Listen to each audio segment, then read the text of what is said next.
Here's why his big, beautiful bill that just passed in Congress is bad. A lot of attention on this bill has been centered around immigration and the tax code. The president has said on several occasions that the cuts in Medicaid won't have any effect on anyone's health insurance. I knew better than to believe him. The fact is that gender-affirming care at any age will no longer be paid for by Medicaid. Can he do that? Of course he can, because Congress will pass it as a law. That is, if the Senate signs on. So what does that mean for trans people? It means that we will have to start paying for our hormones and our surgeries and everything related to our trans health care out of pocket. Even though a lot of the medications that are prescribed to us aren't terribly expensive, the cost does add up. When trans people have to pay for their surgeries out of pocket, that means that a lot less trans people will be having surgeries. As less and less trans people get the surgeries they need because the costs are so prohibitive, there'll be less and less doctors who offer the surgeries. In the late 80s, early 90s, when we had to pay for our own surgeries, bottom surgery cost about $75,000. Just think about all the work that goes into earning $75,000. I don't know, but I'm guessing it's probably twice that these days. Sorry, brace yourself.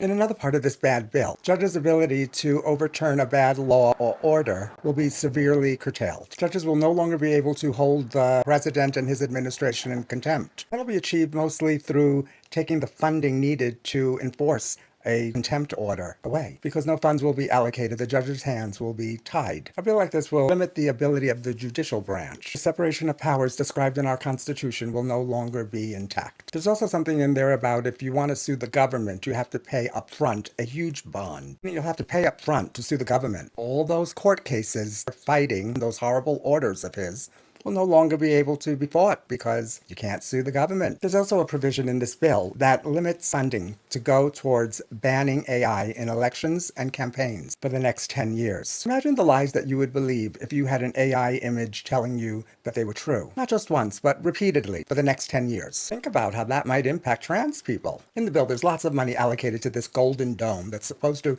protect us from bombs coming from space or other countries, similar to the one that Israel uses to protect itself. I wonder if you can guess who the contract goes to. From what I've been able to gather, it's going to SpaceX.